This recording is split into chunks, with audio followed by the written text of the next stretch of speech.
all the 3 albums we made have the same thing in common, that they were made with the highest ambition.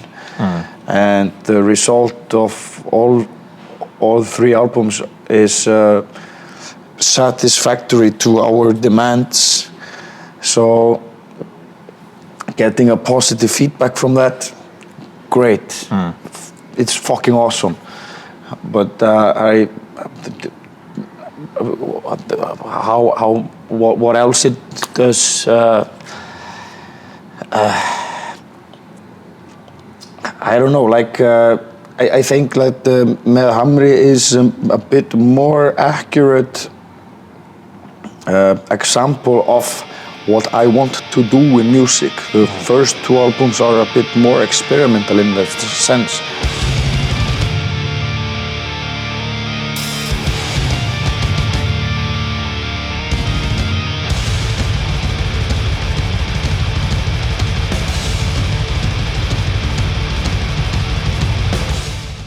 Greetings, Legion, and welcome to episode 225 of Into the Necrosphere. This week, you are going to be treated to an in-person conversation with DG of the legendary Icelandic black metal band Misthyrming. I caught him about an hour or so after a show-stealing set in Oslo, Norway. We spoke about the set, we spoke about the band's approach to and philosophy around performance, we spoke about what motivates DG, and much more. It's coming your way very shortly, but before we get to that, another band that I was introduced to while I was in Norway is an act known as Perdition's Mire. They're out of Denmark. They have put out an EP called The Doctrine of Losing Life, which I absolutely love. Shamefully, they are not signed to a lucrative record deal by a reputable label. But that doesn't matter, because they are about to be bestowed with the greatest honor available to any act in the underground, and that is a spot on the Into the Necrosphere Independent Band Spotlight.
You just heard a track called The Looming Gallows Tree. The band is Perdition's Mire out of Denmark, and that EP is called The Doctrine of Losing Life. Basking in the glow of the Into the Necrosphere independent band spotlight this week, I will post a link to the Perdition's Mire Bandcamp in the description to the podcast, as always. So head over there and show them some love. And of course, remember to tell them who sent you if you do. If you are new to the podcast, and the idea of long-form conversations with the very best of the black and death metal music scenes, as well as tons of shit-talking appeals to you, then all I ask is that you grab the closest barbed wire wrapped baseball bat and beat the subscribe button on your platform of choice until it begs you for mercy. You can also follow me on Instagram, Facebook, and on X. And of course, with summer coming, you're going to want to look your best. And there is no better look for any man's man than an Into the Necrosphere tank top, available right now on the Into the Necrosphere Teespring store. Perhaps you're a little bashful, ashamed of the size of your arms. You don't have to worry, because there are plenty of Into the Necrosphere t-shirts that'll make you look good and hide your shame as well. You should also be aware that I am a member of the greatest and most elite group of content producers the world has ever seen, known as the Horsemen of the Podcasting Apocalypse. We kick your week off every Monday with Brandon Legion, who brings you another installment of Horrible 666. Yours truly casts hexes and slays posers every Tuesday on Into the Necrosphere. Next week, my guest is going to be the mighty Silenos of Dimmu Borgir, one of the most high-profile guests I think I've ever had on, and it is a conversation unlike any you will have heard with him previously. I've also got a couple of other big guests in the offing. One, not metal. So I'm going to ask for you guys to probably give me a bit of leeway on this one. But my friend Runa Skov of the hi-fi company Griffin Audio, I'm going to be recording an in-person with him at the Munich High-End Hi-Fi Show.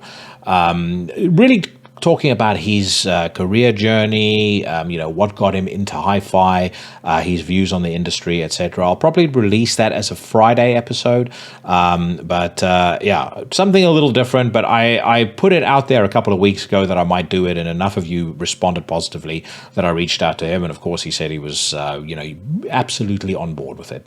Like I said, a couple of other big things coming up. One of the biggest is Fortress Festival, taking place on June the 1st and 2nd in Scarborough in Yorkshire, right here in the United Kingdom. I'm going to be doing conversations on stage with Gaerea, Der Weg naar Vrijheid, Ultha, as well as Dale Patterson. I had him on the podcast a couple of episodes ago. We're going to be doing another one over there. And then I'm doing a live podcast with Aaron Weaver of Wolves in the Throne Room. So really excited about that. It's been a huge year for Into the Necrosphere so far, and it's definitely not slowing down anytime soon. Moving on with our Horsemen of the Podcasting Apocalypse schedule. On a Wednesday, you've got Sensei Mike Hill bringing you another installment of Everything Went Black, only to return with another episode of one of my favorite podcasts of the week, Necromaniacs, featuring the co-hosting stylings of Sheriff Mike Scondado and Professor Jeff Kashid. Great dudes, fantastic podcast, and a perfect way to set yourself up for a weekend's quality viewing. On a Thursday and a Sunday, the Sinister Minister, Carl Haikara, brings you another deep dive into the weird, arcane, and esoteric, and then skulking in the shadows, ready to pounce when you least expect it, my brother from another mother, Cheyenne of the band Trivax, and his podcast, Iblis Manifestations. When I am done talking to DG, don't go anywhere, because I'm going to be talking about some of my favorite new music that's come out over the last couple of weeks.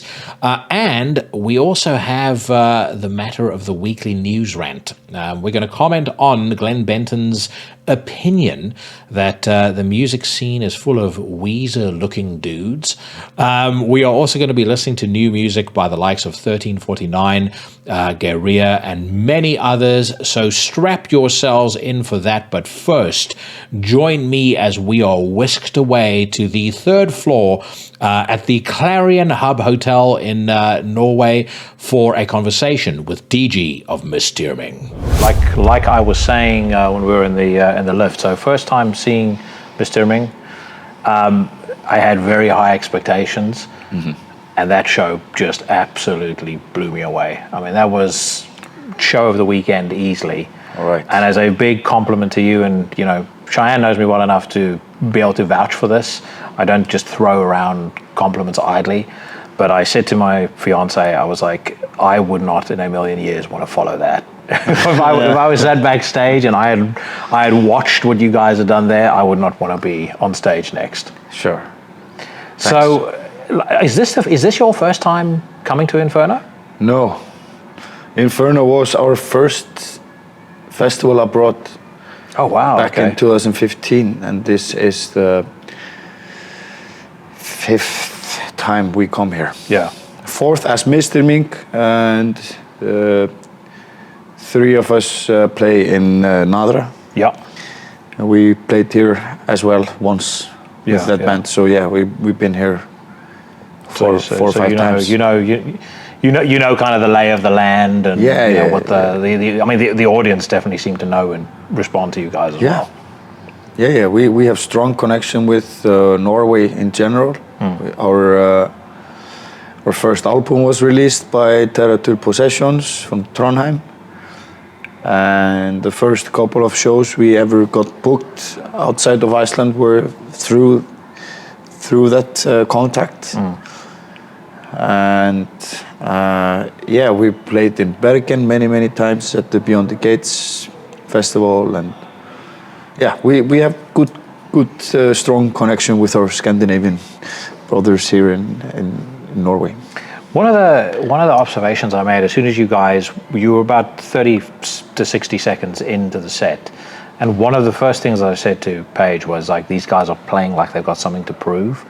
And that's kind of why I was wondering whether this was the first time that you guys were doing this, because you genuinely were playing like, you know, you're about to put out your first album and you want to show everybody what you can do. And I know you guys are 3 albums deep into your, you know, in at least for Misthyrming into your career. But like, what is these questions initially might seem trite, but like, what's the mindset as you step on stage and you kind of attack it? Because dude, you play like a fucking man possessed. I've rarely seen somebody play black metal with that degree of energy that you were showing on stage. I mean, this is like Dillinger. For anybody who hasn't seen Misthyrming, there's like Dillinger Escape Plan levels of energy when you're on there. Right. Well, I think there's no other way to execute this sort of violent music.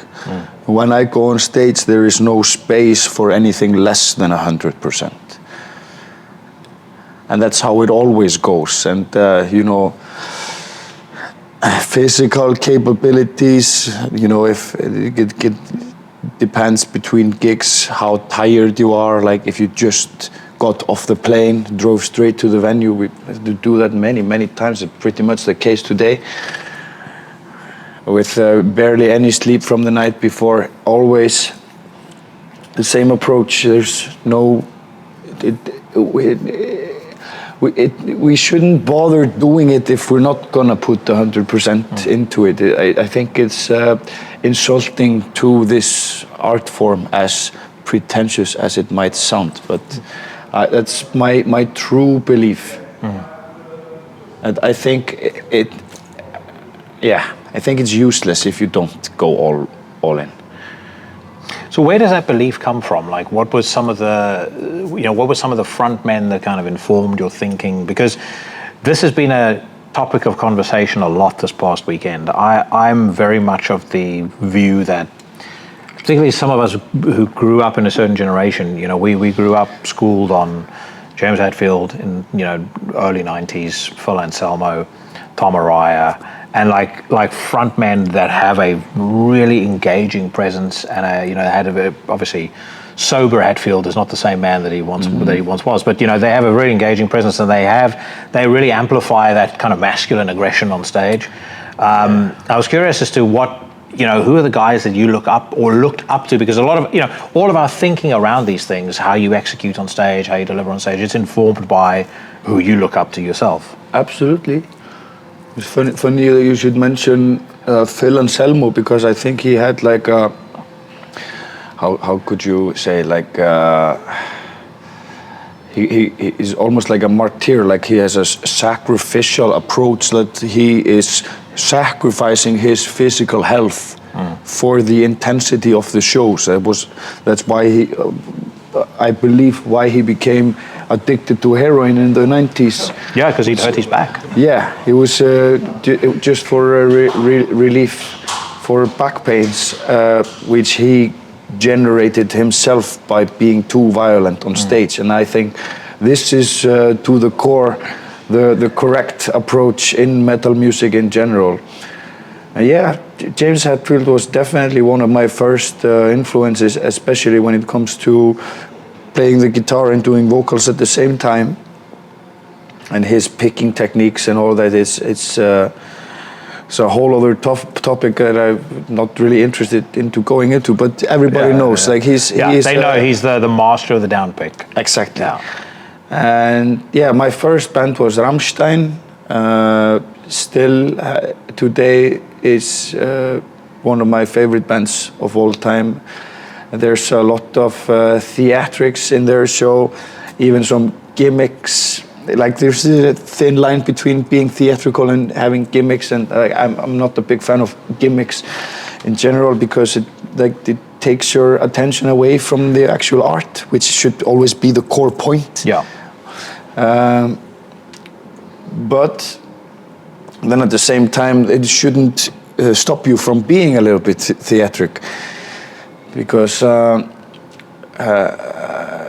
in the end it is a show.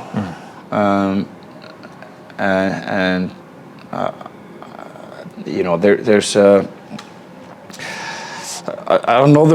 another part of this intensity is your resonance with the crowd.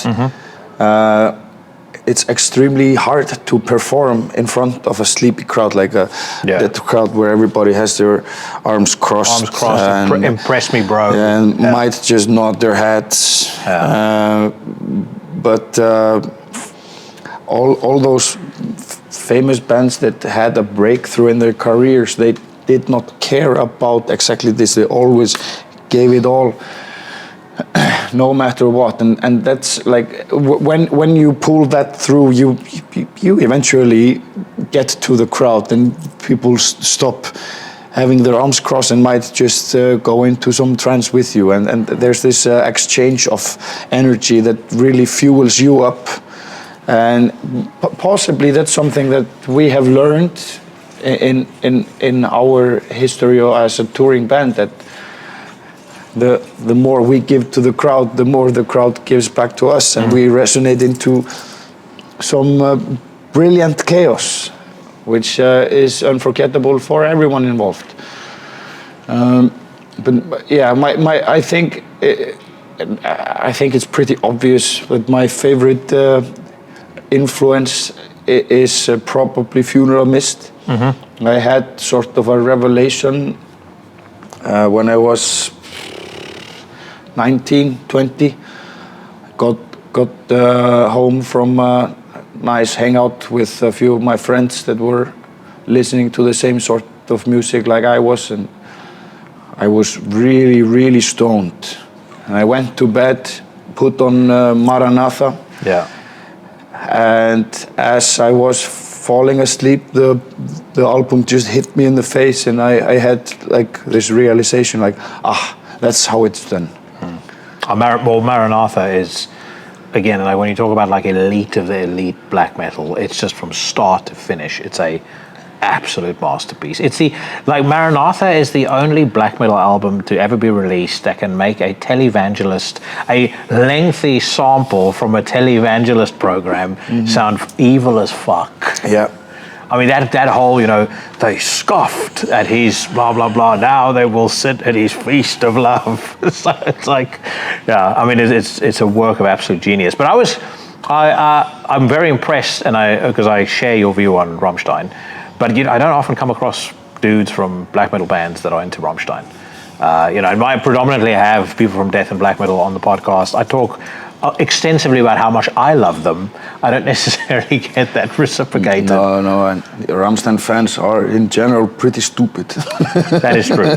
Yeah, that is true. Well, poor old Till got to experience that firsthand with one of his fans just last year with Shelby Lynn. Yeah. Thank fuck that's been resolved, because I mean I was dreading not ever being able to see them live again. That was kind of the big thing I was concerned about. Well, it was enough for me to not want to see them again. Yeah, but I mean, they've been absolved now. Lithuania police said there's nothing going on there. Yeah, sure. Well, nothing criminal happened. Yeah, but a lot of morally questionable things happened. Yeah, I dug extremely deep into that case, and it. Maybe we should not go into that right now, but there's a lot of uncomfortable details here and there that did not really surface, not into the popular media.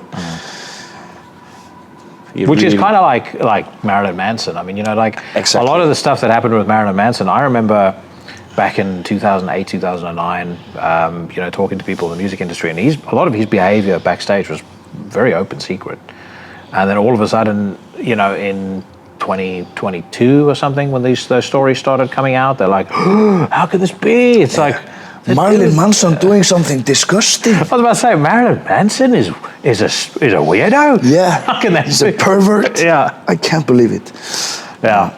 But I if we celebrate the positives of Rammstein, I mean, you've seen them live, no doubt, many times. Yeah. Did you see them on that last tour, kind of before COVID, with a big production? No, I was already. I think a big show like that lacks all intimacy, and then I don't really see a point anymore. When you have 60,000 people together in an arena. So I would agree with you. I'm generally speaking not a fan of big shows, but I did see that and it was fucking mind-blowing. Yeah. The production itself definitely is extraordinary. But I have a different picture of the band in my head, which is pretty nostalgic. So what was what's your peak period for them? Mutter. Okay, gotcha. I saw them on the Mutter tour as well, playing Brixton Academy. Yeah. And obviously Brixton Academy is about, I think, holds maybe 5,000 people, 6,000 people. Perfect size. Crazy Perfect size. Yeah, they came to Iceland in 2001, just like a couple of months, two months after the album was released. And I missed that show, unfortunately. I was 8. Already a Rammstein fan at that point? 2 weeks later, I got the CD in my hands. Gotcha. Okay. So yeah, I missed that, unfortunately. But yeah, that was definitely their peak. Anything after that is just sloppy seconds. Yeah, we saw. Brixton Academy is good for that kind of bottled intensity for bigger bands. Like we saw Prodigy do their reunion show there, like after to celebrate, I think 10 years or actually probably 20 years of Fat of the Land. Sure. Wow, that was fucking insane. And the crazy thing about them was, it's you see people walking around with death metal T-shirts, black metal T-shirts, old ravers, parents with their kids. It's like anybody who's anybody is there. And when they did Smack My Bitch Up, that place was like just went fucking off. Yeah. It's ridiculous the amount of energy that was in that room. It's an interesting band. It really fits in a lot of categories. I think their fan base is a bit spread compared to other bands in general. But that to me is the mark of a great band. Like there's so few bands where their fan base is, it can be literally everybody. You do the demographics and it's the scientists come and they say, well, you know, your fan base is 8 till 80. Yeah, like, exactly. And any DJ, any DJ could put this band on if they just want to raise the intensity of their DJs. 100%. They could. I will take a fucking bet. They could right now in between bands in the Rockefeller Center. They could play "Smack My Bitch Up," and you can at least get a couple of people go. Ah! Yeah. Yeah, it really creates a sort of daunting, or it has a sense of danger, like we're up to no good tonight. Yeah. So I like that vibe. Ditto. And one of the things I like as well that they did live, and I'm going to kind of segue back to you guys, they've got a very deep understanding of dynamics when they play on stage. Mm-hmm. Like, I think the worst thing a band can do on stage, especially black metal bands, is just kind of blast their way through, you know, every single song, because it becomes eventually it's just kind of a wall of sound, and there's no ups, there's no peaks, there's no breakdowns, there's no nothing. And again, what I really liked with what you guys do, I mean, it comes out very clearly, you know, on all of your albums, I think especially, and you're gonna have to forgive me for fucking up any Icelandic pronunciation. I was about to say Misthyrming. Yeah, that's close enough. All right, so it comes out on Misthyrming really, really well. That those, you know, it's an incredibly dynamic album, and there's a lot of tonal shifts and a lot of, you know, some songs speed up, some songs slow things down. It's essential, I think, to a show. You guys execute that on stage extremely well too, because it kind of keeps the audience almost anticipating that next blast, or, you know, the next melodic piece. The impact is important. Correct. And like you said, like if you're doing a blast beat non-stop, it's not really impressive on minute number 8. Yeah.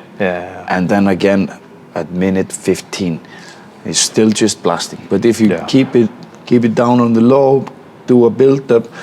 Like, there's a lot of example to be taken from the regarding this in techno music, because there's always like it's such a simple soundscape and simple songwriting. It's like I don't want to take a shit on different genres, but you know, it's extremely simple music. But what they have mastered is, within that simplicity, is the creating of the build-up in order for your bass drop to have an impact. Yeah. You can't just start from the beginning with a... Of course you can. Probably fun. But they really mastered this to make something as simple stay interesting for more than 2 minutes. Then you have to play around with these dynamics, and I've done that. I've done these techno build-ups in my own songs, like let the kick drum do something like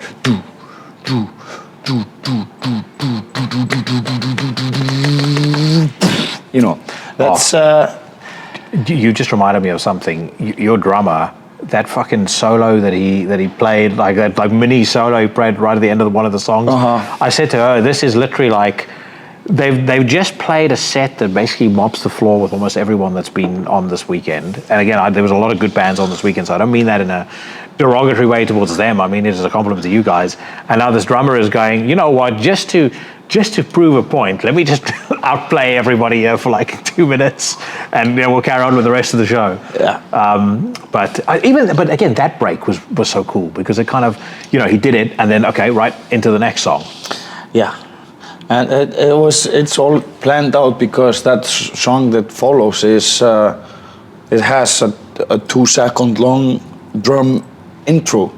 So why not make a drum solo that builds up to this drum intro, and then we all hit it at the same time. When the song kicks in. So we usually decide that when we're creating the set list, like, okay, so we're gonna play that song, or does it make sense to do a little bit of a drum solo to build it up? So we do that, and like you say, like we really try to make our setlist dynamic, and the order that the songs are played in, like it's all carefully thought out. And And we have to rethink it for every show because sometimes we have 40 minutes, sometimes we have an hour. And like today was a challenge. We had 45 minutes and we haven't done that exact amount of time for some time. So we had to think a way to make it start off with a bang and then try to maintain that intensity without, you know. Yeah, without losing any of that momentum. So even though the songs are old, we're still feel a little bit creative when we're building a new set list. Yeah. Let me ask you a question, because I can see, you know, I see the vascularity on the guns. Right. How much? And you cut a very physically impressive shape on stage as well. Like you're also incredibly active, and I was fucking exhausted just watching you. It's like, how much physical preparation goes into playing shows, or like if you were to go out on tour, do you like train beforehand? Well, in my personal life, I just prefer to stay fit. I don't like to smoke cigarettes because it affects my breathing, but it's really nice to have a cigarette with a beer, you know. Yeah. So I do that every now and then. But I do try to think about things like that. I know that just like, even when I'm hungover, I go to the gym, not only as a punishment for getting too drunk the day before, but also just because I know that going to the gym is gonna make me feel refreshed. Yeah. And we have a great culture for swimming pools in Iceland. Always when I go to the gym, I go to a swimming pool afterwards, usually in the same facilities. And yes, stuff like this, I don't know, just feeling generally okay physically. It's not really dependent on what we're doing with the band. It's just a preference. In my personal life, it definitely has a good effect on how the band operates. On how you're able to perform. Or at least how I operate with a band. And and before a show, a few push-ups, some vocal warm-ups, some ginger, sip of whiskey if that's available, and play the guitar for a while. You can't just jump on stage and start hammering it out of nowhere. You kind of have to set yourself into the mood. And we have a little, I think it's stupid to call it a ritual, but we have like this procedure before a show, like drinking cat's blood and... No, it's more like very mundane stuff. Like I usually put a fresh set of strings in my guitar, because if I don't have a fresh set of strings, I'm definitely gonna break a string. I was about to say, with how fucking aggressively you play, you're gonna lose a couple. Unfortunately, I have to do that, and so just changing the string is a part of my mantra. Of getting into the mood. And then later on, when we put on our costumes and all the dirt and blood, that's also like a part of the mantra. And slow and steady, you see yourself transform into this filthy thing that we are presenting on stage. And it really gets us into the mood. So yeah, it's not really a ritual, it's just a natural procedure. Yeah, but it gets it kind of gears your mind up for what's to come. Yeah. And then of course the climax of that preparation is when the intro starts. Which I think the intro tape is, again, to me, extremely important, and I love the one that you guys used. You know, again, it just sets the scene for what's about to happen. Right, exactly. So unbelievably well. Yeah, and I think that's a part of that's the purpose of an intro, is to set the mood. There are a lot of people are complaining, or maybe not a lot of people, but I've heard many times that people are saying, oh, why does every black metal album need to have a stupid dark ambient intro? I really disagree with that. I think that you kind of need to set the mood. 100%. It's maybe not the case with Misthyrming because our intros are usually less than 10 seconds, but that's as much as we give to set the mood. You use the tool that's fit for the job, right? So you're not going to just toss. You're going to put in a 5-minute intro because that's what you think is expected of you, but you use what is going to serve, what's going to work in service of that song. Yeah. So let me ask you this. I've spoken to a fair few folks from Iceland over the course of the last couple of years, and to me, I always ask them this because I'm fucking staggered by the fact that a country with 300,000 odd people could be producing incredible black metal, and not just incredible black metal, but original sounding black metal at the clip that country is doing. Like it's at a point for me where if a band is from Iceland, I'm immediately interested in hearing what they sound like, because even if I've never heard them before, odds are there's going to be, it's more likely it's going to be interesting than it's going to be shit. Like, you guys have your own very unique sound, your own unique style. I would say Misthyrming is kind of like one of the bands that are the tip of the spear. But where did it start for you? Like, what's your musical background? Like you mentioned, getting into Rammstein when you were 8 years old, but where did the interest in music begin? Well, it's definitely thanks to my mom. She made me study music from age 6. I started learning the piano. I was going to ask you, because you can hear, like, again, when I was watching the show this evening, it kind of struck me again as, like, you can hear there's definitely there's a depth of musical knowledge there that extends beyond somebody that just picked up a guitar and learned how to play the Master of Puppets. Yeah, sure. Well, I do believe that I'm blessed with this background, that I fully knew the contents of an octave before I ever picked up a guitar, because I studied, like, being a 6-year-old is very young. So when you start learning anything at that age, it's much more. Children are much more open to new information like that, and I think I'm really lucky that I got this. I went to these studies at that age. So, like, I was 12 when I picked up the guitar myself. On my own, and it was not like a closed book. Yeah. Like, I knew I had a lot to learn, but I kind of had an idea what I was getting into, not only because of the piano, but also because of just hardcore dedication towards heavy metal. And by that age, I was already listening to more bands than Rammstein. Yeah. My brother was a huge fan of Metallica. He got me into that. He was a bit of a drummer himself. So first time I got to try a drum kit was through him, like a very small guy on a very big drum kit. It was incredible stuff.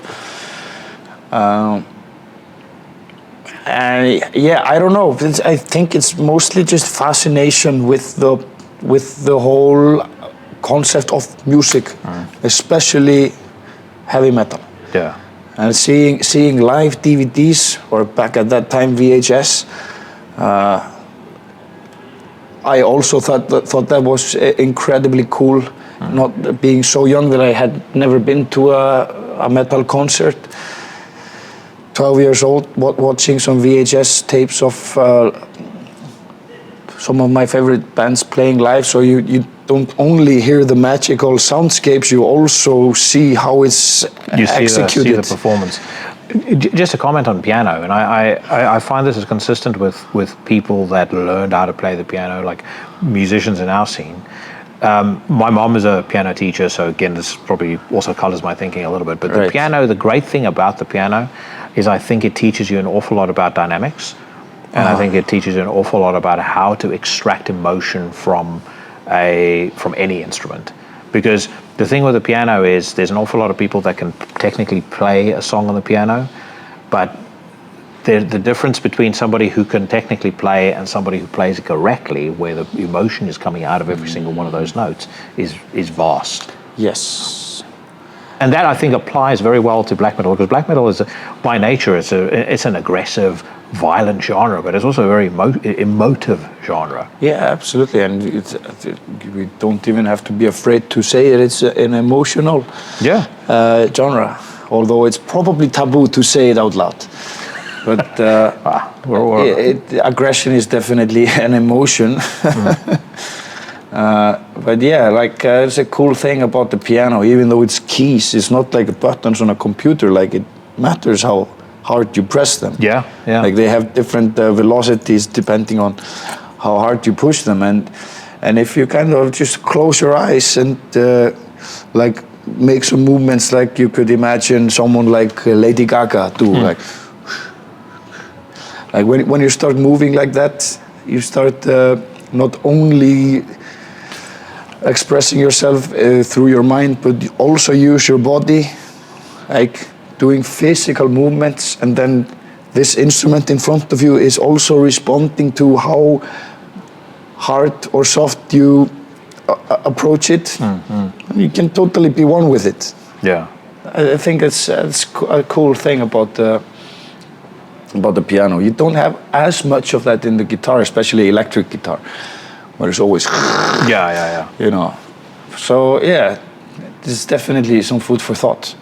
What was it that made you pick up the guitar? And I think, as a follow-up question, what was it that took you down the black metal path? Because that's a preserve for a select few people. Like, I always describe it to anybody that doesn't know anything about it as it's a niche within a niche within a niche. Sure, and if you're doing it right, there's probably an additional niche there as well, because there's a lot of people that attempt to play black metal and it's fucking garbage. You know, the guys that are doing it correctly, again, that's a select few within a already select few group, you know. Yeah. So that's a two-part question. The guitar thing is basically because when I was a kid, I thought it was much cooler to stand on stage with a guitar than ever playing piano. Yeah. And when I was studying the piano, it was mostly Mozart, Beethoven stuff that I did not resonate with at all. And I tried to work with my teacher, like, can I do something that's more modern, something that I might relate to?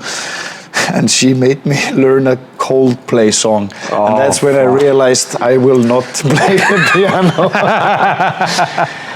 But my mother had an acoustic guitar that she got when she was 14, and I just took it and played it until I could do something, you know, kind of self-educated myself. Then I collected money for my first electric guitars and did some, actually went to some classes in the electric guitar.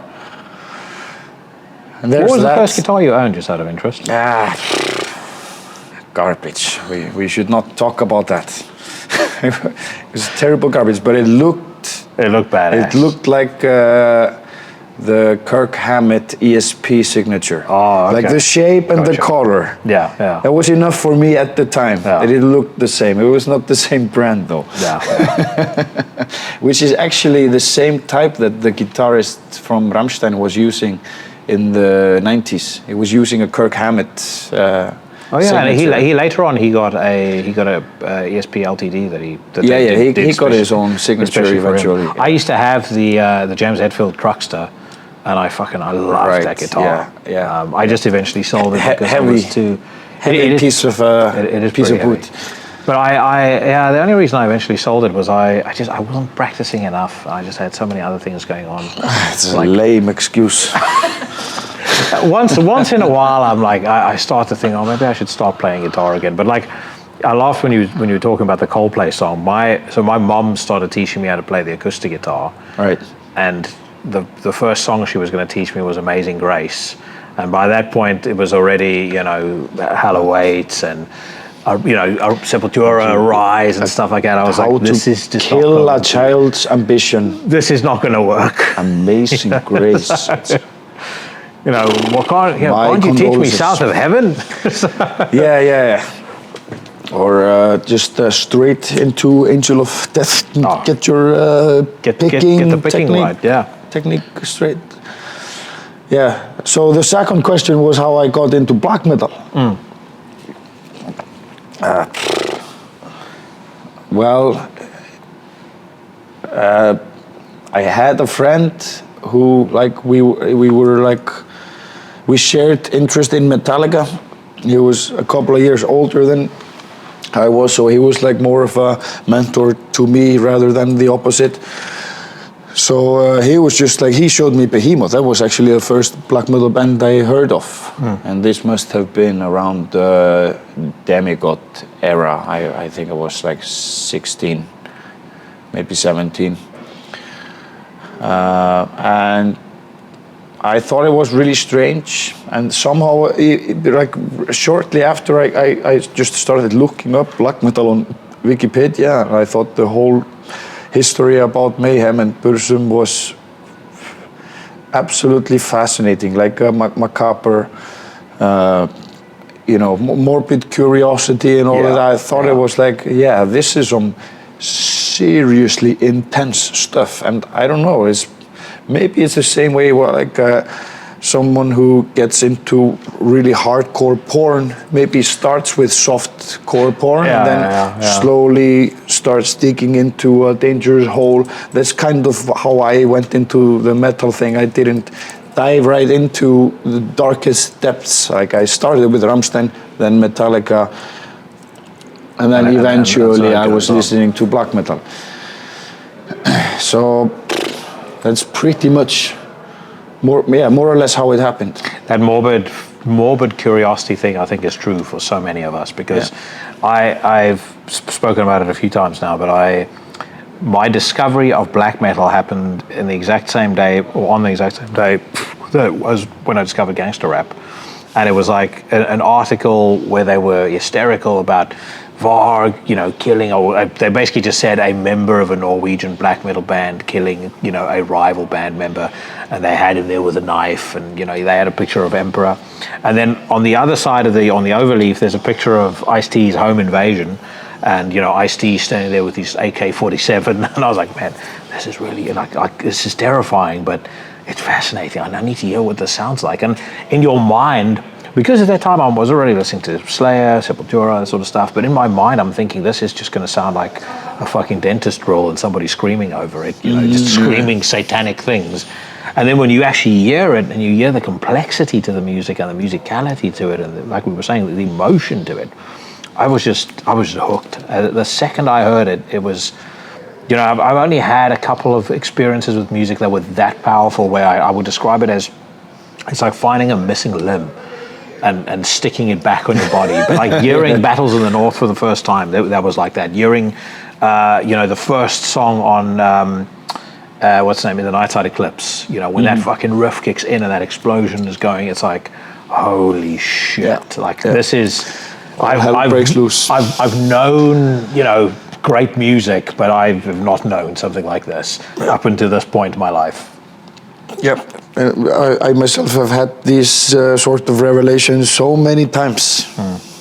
Discovery after discovery, and somehow it's usually within the black metal spectrum. There's a lot of stuff in death metal and thrash metal, even funk music, where I've had these sort of revelations, but usually it's been in black metal. I think this is like definitely my core of interests. I don't know, it's where you get the most extreme results, in my opinion. Yeah. So how do you feel about the response that Misthyrming received? Because it definitely feels to me like that's been a real sea change for you guys in terms of momentum, recognition. Like that was an album that kind of, if anybody wasn't paying attention yet, it kind of, slapped them across the face and went like, you guys need to check out what these dudes are doing. Right. I don't know about that. It's you've put the Ferrari deposit down, but yeah, the rest of the cash isn't coming yet. No, well, all the 3 albums we made have the same thing in common, that they were made with the highest ambition. And the result of all 3 albums is satisfactory to our demands. So getting a positive feedback from that, great. It's fucking awesome. But what else it does? I don't know. Like I think that Með Hamri is a bit more accurate example of what I want to do in music. The first 2 albums are a bit more experimental in that sense. Like the first one is experimenting a lot with just pure chaos. The second one is experimenting a lot with pop. Like there's so much simple things happening there, like on purpose, like being a bit more with having a punk attitude, or like having something that could even resemble a chorus, which I think is a taboo thing. Yeah, very much so. Or you know, it's maybe a bit more frowned upon in such a elitist community, but still, you know, I was experimenting with it at the time, and Með Hamri is just like a full-on fist in your face, which is pretty much what I want to do with music, and it was exactly appropriate for the time when it was made. So it represents an era. Yeah. And what happens in the future will just be the same. I was going to say, I kind of get a sense from you, and you can correct me if I'm wrong, but there's definitely restlessness, like an ambition. When I hear you talking about, you know, Með Hamri, when I hear you talking about Misthyrming just generally, there's like a real hunger for more. Yeah. I think it's like back to the start of this conversation. Like it's pointless if you're gonna half-ass it. Then I think it's just an insult, or it might be overly dramatic to call it an insult, but I just think it's useless. Yeah. To not give it all you can, or at least I think that I don't see why you should even bother. You like that? Are you like that in every aspect of your life?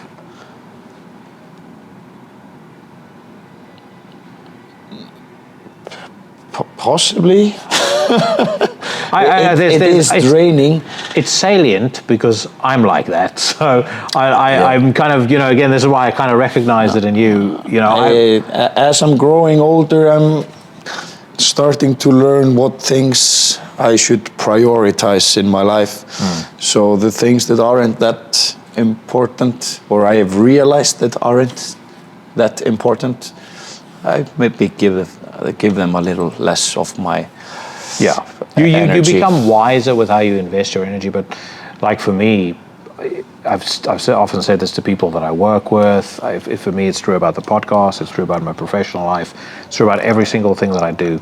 In everything, my only ambition is to deliver at the absolute height of my capability. And I get that I'm not always going to be the best, but I want to be the best I can possibly be, and that then feeds into the currency that's important to me, which is my reputation. Like I've said this to people at work, for example. Like I said, like I want my reputation at work has to be for excellence, and if you work for me, you need to have that reputation reflect directly on you. So I feel an obligation to the people around me to be excellent, because I want them to have the reputation as well.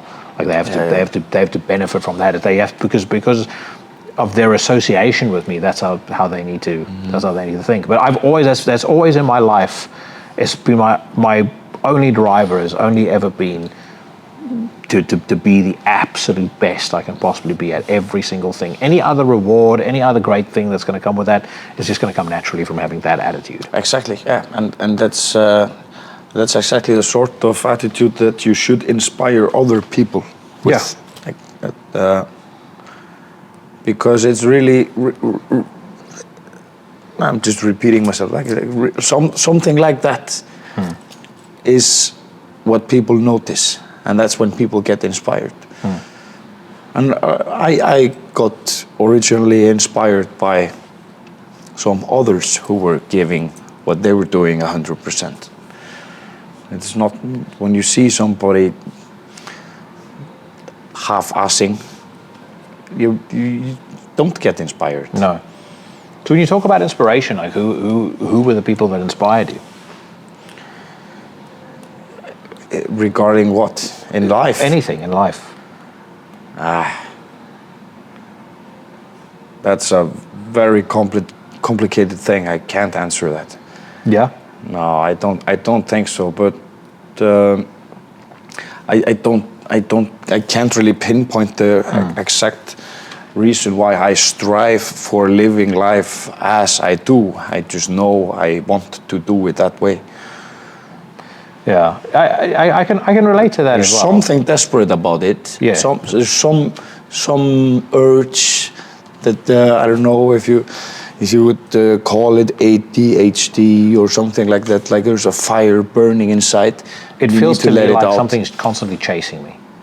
It feels like something's constantly like chasing me to do something, and if I in a positive sense. In a positive sense, and I've kind of said this jokingly again to people who work for me, but I mean it very seriously.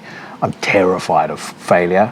So for me, like the shame of failure is not something I can deal with. So that when I'm at the end of my rope on something, that's the one thing that I'll go, no, fuck that. You know, I'm not giving up now. That's kind of what fuels my resilience. But it's, you know, the podcast is kind of the same thing. I don't make a cent with a podcast, but I feel like there's enough people that are interested in it and enough people that listen to it and watch it that I want to do the absolute best I could possibly do every single week for those people. And again, in some ways for me, this is also about giving back to the music genre that I love so much. Because you talk about inspiration. Exactly. You know, whether you're young and you're dealing with the bullies or, you know, girl troubles or, you know, whatever the case may be, or you know, going through adolescence, you know, you're in your 20s or in your 30s and various things happen in life. Music has kind of been the thing that's always been there for me. So I kind of feel this is also a way that I can give back to that genre by helping push the needle for bands that I really like, you know, and just kind of celebrating how fucking awesome the music is that we're interested in. But I need to do it at the, you know, I don't have obviously a massive, you know, 35 millimeter camera that I'm recording this with, but it needs to be done to the best I need to present the best product I can possibly present to people. Yeah, and you got good enough stuff already. Like going above that would be just overdoing it. And same with next time I'm speaking to you, I'm gonna have a crew. Yeah. No, but also like you're not doing it for money. So why would you ever care about money? It's the same with us. We're not doing music for money. If we were, we wouldn't be playing a metal festival in Norway. Yeah. You mean they're not paying you millions? Well, it depends on which currency you're talking about. billions of rubles, yes. No, but yeah, we're not in it for the money. There's a much more sacred purpose at stake here. Yeah. Well, you can see it when you guys play. I mean, you know, it's one thing to convince on an album. It's an entirely different story to convince on stage. And you know, like I said, if I had a trophy, I'd hand it to you because I'd go like, you know, band of the show, band of the festival. Your compliments are far enough. Plans for you guys for the rest of this year? We just have a bunch of festivals happening. Going to South America. Awesome. Have a show booked in Chile. That's the only one there so far. I'm not sure if there might be more, but at least we're going to Chile. That's have you been to South America before? No, it's a new territory for us. Yeah. So very much looking forward to that, and then a bunch of festivals in Europe, usual suspects, you could say. Yeah, there's kind of the standard circuit. Yeah, and still haven't been able to get into the US, which is like we have a lot of demand to play there, but our visa stuff has been a bit complicated throughout years. I may have heard about that. Yes. Yes. Do you think that's going to be something you can get cleared up? Yeah, I think so, but all the bureaucracy behind it is so draining and expensive, so we don't really feel very welcome, so we're not really putting that much effort into making it happen. But yeah, of course we want to do it. I was there in 2019. I still travel with my South African passport because I've lived in the UK for 20 years, more than 20 years. I've qualified for my British passport, but it's just the fucking cost and the dealing with the government that I can't put up with. So it's probably supposed to have that effect. Probably, yeah. So I got a US visa for 10 years, but yeah, I totally agree with you. They don't exactly make you feel welcome. No. You get eyeballed up at the fucking airport and interrogation. No, it's a very interesting experience. It's the only place I think I've been to in the UK where there's people with rifles standing outside the embassy. So, crazy. Yeah, so that's pretty much it. We're not booking any more shows for now because we like a little bit of a break, maybe to be able to focus on something new. On some new music, yeah. But I like to stay cryptic about everything in that department. In that realm. But you also, you're involved routinely in a bunch of other stuff as well. Sure. Any of your other projects doing anything? No. Okay.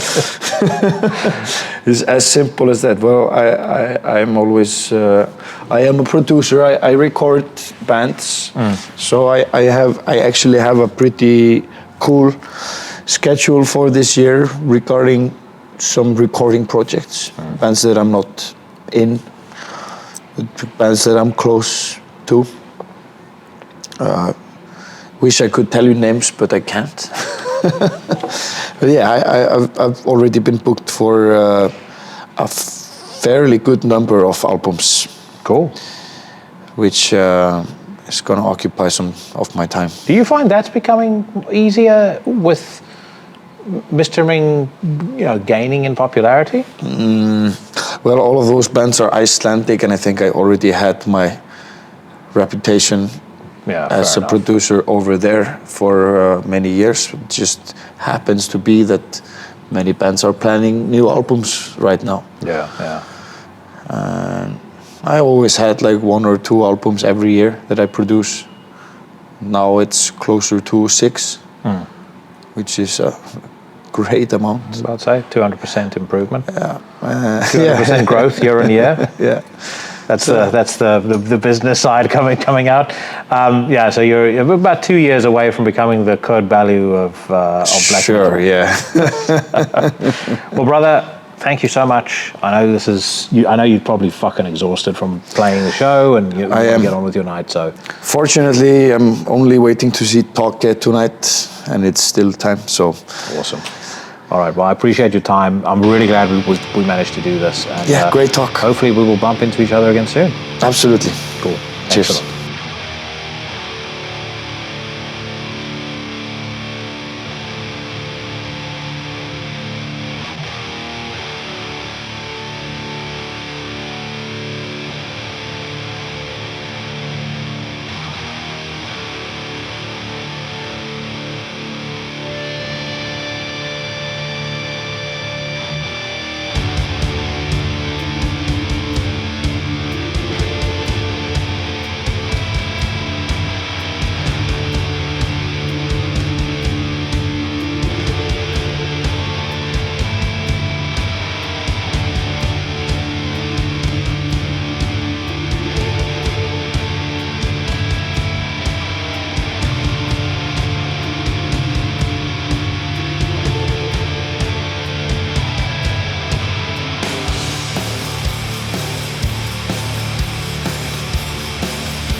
Engin Verkun, which I am led to believe translates to no pity or no mercy. The band, of course, unmistakably Misthyrming, and that is taken off of their fantastic 2022 album, Med Homri. So that was one of my favorites of 2022, and that was a thoroughly enjoyable conversation and a great way to cap off my Inferno experience. I recorded it on my last night in Norway, basically the last couple of waking hours I had in Norway, and I just want to say a massive thank you to DG for being so accommodating. I don't know whether it came across on camera, but understandably he was pretty tired after a very energetic and a very physically intense set, and I meant what I said about it being show stealing. One of the absolute highlights for me of the entire weekend. It was, for me, the top three bands, Misthyrming, Ultimass, and Dimmu Borgir, without a shadow of a doubt. But Misthyrming, they maybe edged it over everybody else. I'm excited about seeing Misthyrming at Fortress Festival again. Hopefully I'll bump into DG as well. But hopefully you guys enjoyed that as much as I did recording it. I also just want to say, once again, as I kind of close the chapter on Inferno for 2024, thank you so much to Katie Irizarry for making this happen, for enabling me to have not only the best 44th birthday celebrations I could have asked for, but one of the best weekends I've had in fucking forever. And I am definitely going to be at Inferno 2025. Hope to see as many of you there as possible. I'm going to very quickly talk to you about some music that I think needs to be on your radar. We'll start, first of all, with Night Shall Drape Us and Bythos. Now, Night Shall Drape Us is a solo project featuring LRH as he's listed here. He's better known as Gaerea of the Naughty band Horner. Naughty because the very mention of their name will lead to staff members over at Astral Noise and Metal Sucks weeping into their soy lattes. But for us sane thinking people, the Night Shall Drape Us debut Lunatic Choir is one we will have been looking forward to, not just because of LRH's involvement, but also because of Wrath. Of a great many bands, including Darvaza and Ritual Death, delivered vocals on the record.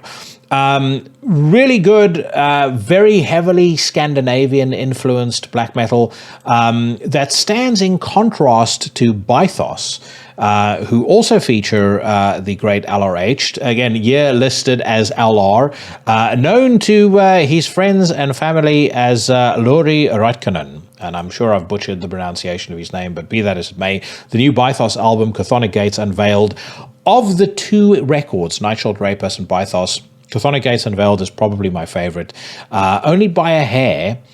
But I think what I love in particular about this record is this just how well written every single track across the 9 on its duration is. Everything is beautifully self-contained. Everything has a very individual feel, but there's also a great flow to the record from end to end. And for me, this Bythos album, it had a lot of promise. Of course, you'll recall, those of you that stick around for the news rant, I heard a track by the band on the news rant, loved it. So, like I said, it had a lot of promise and a lot of potential. It has definitely lived up to that, and it's going to be a sure contender for one of my, or certainly one of my favorite albums of 2023. 2024, I should say. Next up, we've got Hasslig, which means ugly in German. This is a solo black metal project that is spearheaded by the same gentleman who is responsible for Negativa and Dillerant, who are both also solo projects. Now, Hasslig is notable for the fact that his debut record, Apex Predator, might be one of the most aggressive, uncompromising slabs of fucking black metal nastiness I've ever heard in my entire life. Much is said when you read the not reviews, but the descriptions of the band about their hardcore and their punk influences, and that's definitely there. But it's there in the way that old school Darkthrone used to deploy those influences. And actually, I would say Apex Predator to me sounds an awful lot like what Darkthrone's Panzerfaust Frost might have come out like. If it were recorded by a Nocturno Culto and Fenris who had developed a dangerous addiction to testosterone replacement therapy. This is a muscular, unrelenting 12 tracks that grabs you by the throat and basically bashes your head against the table. And it is one of the biggest surprises of the year, without a shadow of a doubt. I'm going to prove that right now by playing one of my favorite tracks off of the album. This is a song called Slaves.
That was a song called Slaves by Hasslig off their debut record Apex Predator, available right now on Sentient Ruin Laboratories. I'll post a link to the Hasslig Bandcamp in the description to the podcast if you want to buy yourself some music. And of course, if you do, you let the gentleman overseeing affairs over there know who sent you. Right now, my friends, if you listen to Born of Osiris, Sleep Token, Lorna Shore, and other assorted crap, but you can't recite every single song off the first 3 Sinister records off by heart, then it's time for you to hit the bricks, because this is my weekly news rant. A roundabout for judgment. And hang them where the world can see. All right, my friends, it is a rainy Monday morning here in the UK. I've got a cup of coffee with me. I've got a pork butt on the Traeger. And there's been a lot happening in the world of metal. A lot of new music coming out. So let's jump straight into it. We're going to start on metalstorm.net. The first headline grabbing my attention, Nyctophobia are unleashing a new long player in July. Sadly, no music, so we'll move on. I have no idea who Nyctophobia are. I do, however, know who Sleep Token are, and there's news here that they're going to be touring Europe in the autumn. I know that they're a big deal to a lot of people, but to my ears, they are second only to Lorna Shore as far as fucking total trash new metal in the literal sense is concerned. But frankly, there are certain new metal bands I would prefer to listen to over those two fucking loads of nonsense. Morbid Angel is headlining the Devastation on the Nation tour. It says here towards the end of this year, the United States will be occupied by the Devastation on the Nation tour. It'll be headlined by death metal veterans Morbid Angel, featuring massive support from Suffocation, Uada, Mortiferum, Fulci, and Knoll. Serious lineup, yeah, if you're in the US, definitely worth checking out. I wanted to share this actually. I discovered something a couple of days ago on the YouTubes, trawling through old bootleg videos of some of the old time masters playing live, and I looked at it specifically because of all these conversations I've been having on the podcast about people, about performance and about the old god and the new god and blah blah blah. One thing that you sometimes forget if you don't go back and remind yourself, partly because also there's not a huge amount of footage, at least high quality footage around, of bands playing live from that era. And when I say bands, I'm talking about death and black metal bands, not, Metallica and, the big name stuff. But if you go back and you watch a Deicide or a Morbid Angel show from the very early 90s, the amount of hunger and ferocity and aggression that those guys were showing on stage was just second to none. In my view, unmatched by all but a very, very small minority in the scene today. And maybe that's where I can understand the distinction between where people are kind of writing off the newer bands that are coming out. Musically, they're absolutely superb. But as I said, with very, very rare exception, there is nobody that is spewing venom quite like these bands. So I wanted to share this with you guys. Forgive the recording. I'm only going to play about a minute of it or so. But this is a bootleg clip that I found of Morbid Angel doing The Ancient Ones, which I personally think is one of their best songs. It is criminally underutilized in their live set today, and even David Vincent and I Am Morbid don't do it. Let me give you just a 60-second whiff of this. You'll hear that Sandoval speeds up the song a little bit. This is just all kinds of badass.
Fucking genius.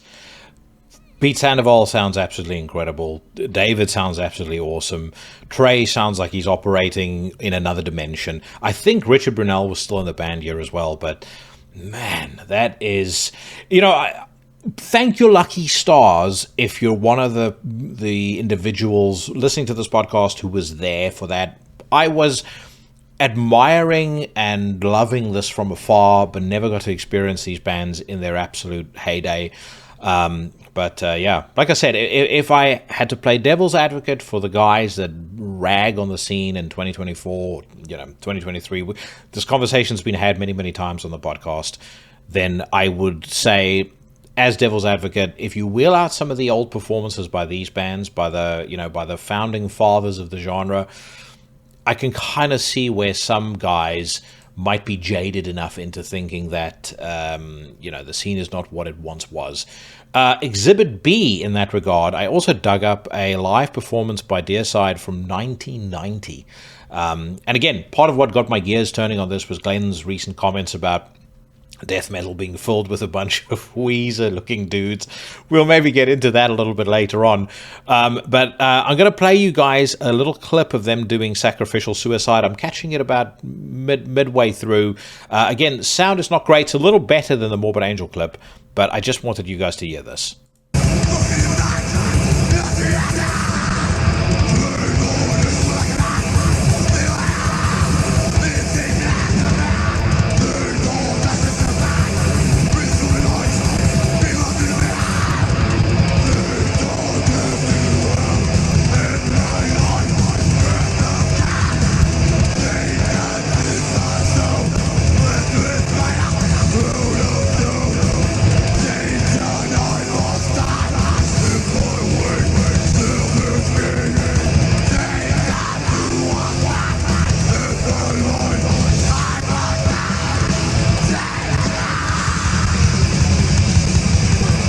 Unbelievable.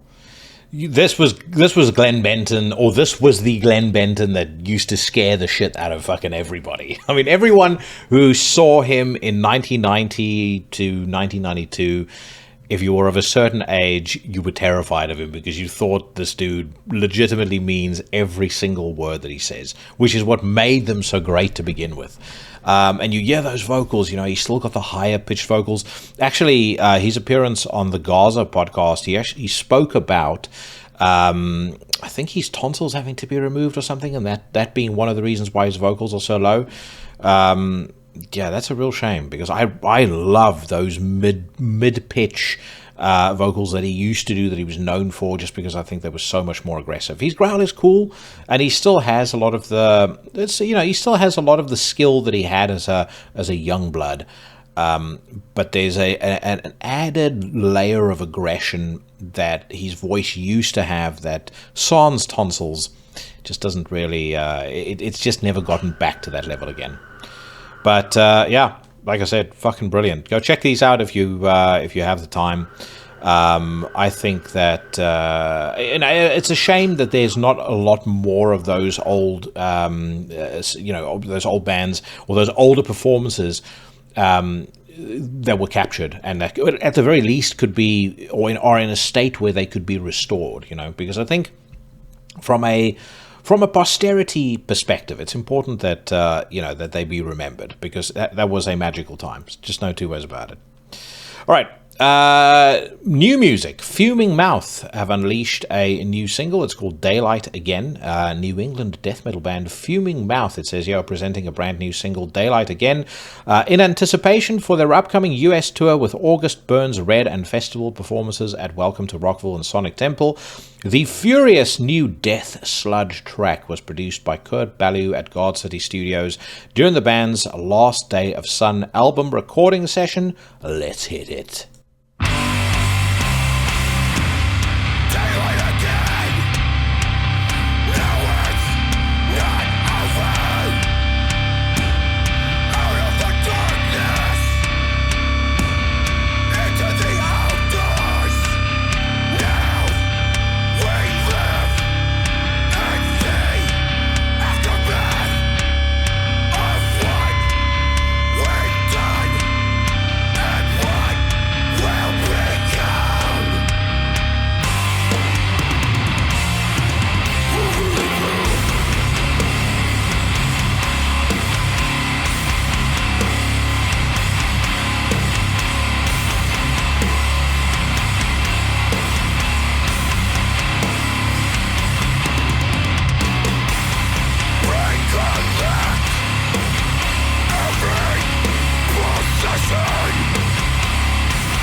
That is top notch, without a doubt. I loved Last Day of Sun. Really thought that it. The first single they put out was a little bit of a disappointment to me, because it was a slight departure away from the previous music they'd put out before their vocalist Mark Whelan fell ill. But when I heard the whole album and it all kind of made sense, I really loved it. And this is superb. I'm actually quite surprised they left it off the record. I mean, I guess in terms of telling the story across the concept that they had, they felt they'd done enough. I'm glad they've released it though, because this really, really is fantastic. If you haven't checked it out, by the way, I did interview Fuming Mouth, the entire band, back on episode 204. In hindsight, I am sorry I never got to speak to Mark Whelan one-on-one, because I think that he would have been a little more open to discussing his illness and how he dealt with that, which is really what was one of the main things I was interested in exploring in that conversation, and I'd kind of prepared for it, and then you hit record, or you go into StreamYard and you're like, oh shit, it's the whole band backstage. So that threw me a little bit, but I still think the episode came out well, but hopefully I can get him back on the podcast again at some point. And I'm glad to see they seem to be going from strength to strength. Welcome to Rockville and Sonic Temple are not, they're not kindergarten affairs. So hopefully that leads to bigger things for them. Okay, there's another new single out by Escuela Grind. Seems that when they're not out sexually harassing members of the band and crew in their tour bus, they've been busy in the studio. Escuela Grind have put a new music video out for their latest single, Always Watching You, which sounds predatory and creepy, suitable for this band. The latter serves as a first taste from their upcoming yet-to-be-titled album, which is planned to come out this fall via MNRK Heavy. Recording sessions were conducted late last year with Kurt Ballou.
That song was a decided 0 out of 10 until the breakdown at about the 1 minute mark kicked in, and that salvaged it a bit. I mean, the main riff is just so fucking unimaginative. I think I recall Mortician doing something like that back in 1991, 1992. They've just given it a bit of fuzz, a bit of that Kurt Ballou studio magic.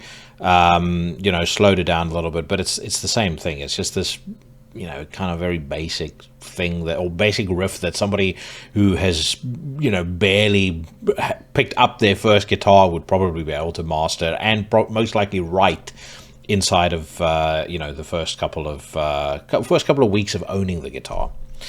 But once that breakdown kicks in, it's actually not too bad. Vocals sound alright, performance is decent, but again, they are in the studio with somebody who is genuinely fantastic at what he does. I think Kurt Ballou is one of the best producers in the game, without a doubt, right now. I would love to hear what he can do with a band like Tombs, or a band that you kind of expect that sort of density from when it comes to the guitar and just the whole kind of wall of sound vibe that he creates. I think he could apply that extremely well to a great many bands, but Tombs is one of the first ones that comes to mind. But yeah, I was making comments about Escuela Grind earlier, but you can read into it. They just sound like incredibly fucking toxic people. Incredibly toxic people surrounded by douchebags, unsurprisingly. But yeah, the song shit until that breakdown, but still not something that in 2024 is really going to is really going to make much of a dent. All right. Fulci have signed a record deal with 20 Buck Spin. We spoke earlier about them playing on the Devastation on the Nation tour. Unto Others have just released a Zev Deans directed official video for the song Butterfly. A brand new single is now streaming via YouTube Player Down Under. The last time I heard a song called Butterfly, it was sung by Crazy Town, and rather than listen to it, I would have stabbed myself in the leg multiple times. But hopefully Unto Others have done a better job. Let's hear what it sounds like.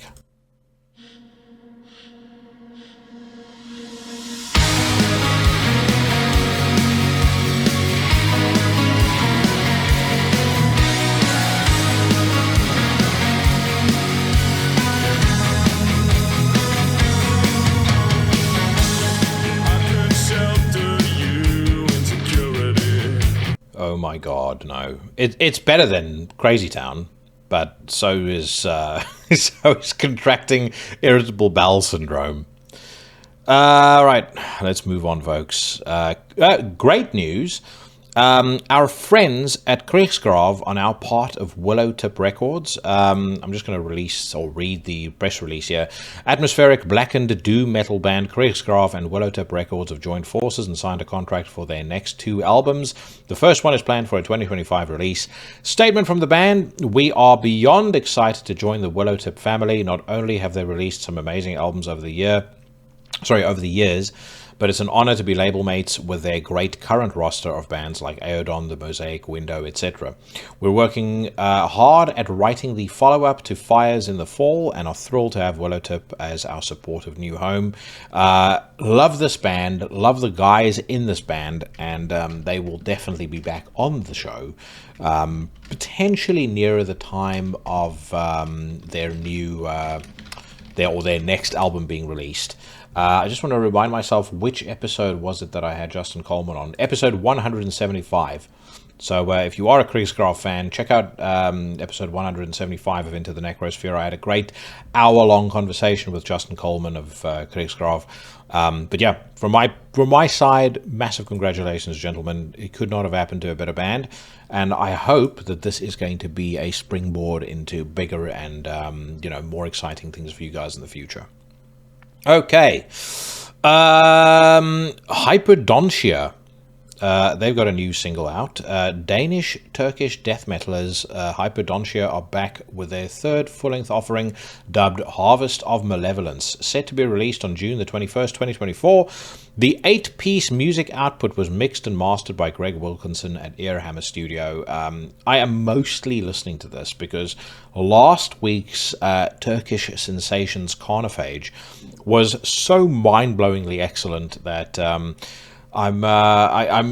just on general principle, I'm going to listen to bands from Turkey. Well, I'm going to pay more attention if a band is from Turkey now. So let's hear what Hyperdontia sounds like.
Well, it is definitely no Carnophage, that's for sure, but it is pretty decent.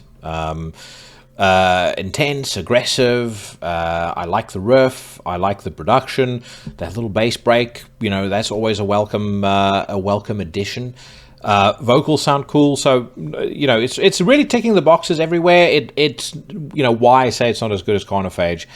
that mastery of melody and the riff, and some of those black metal influences that Carnophage have in the song that we listened to last week, that kind of puts it at a different tier to me. But yeah, liking this so far, so let's get back to it.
I'm loving that breakdown as well. I mean, that probably makes it move up another tier.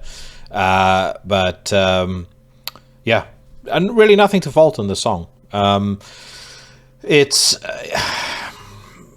why am I not giving it a top notch? Is what I'm sitting here pondering. I think I need to hear more to decide whether these guys are truly top notch worthy. The greatest, as we all know, the greatest accolade in all of music. But yeah, it's very good. It's very good. I'm sitting here sounding like I'm gonna criticize it, but I know, but I'm not going to. I like it very much. All right, let's move on. Next up, we have a band called Adversarial. It says here, blackened death metal purveyors Adversarial have unleashed Hatred Kiln of Vengeance, the second preview tune off their forthcoming Solitude with the Eternal album.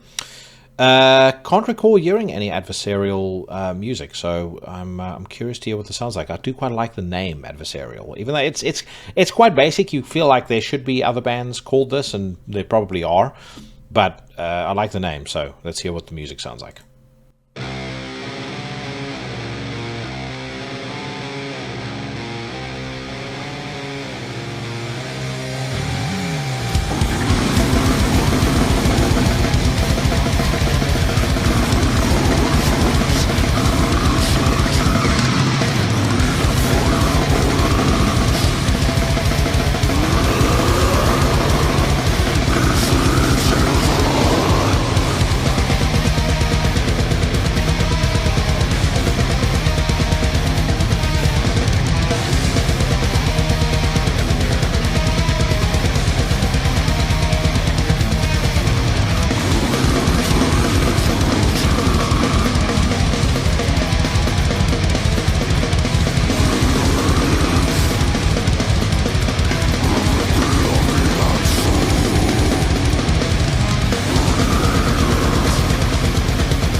So, according to Metal Archives, there is no other band named Adversarial.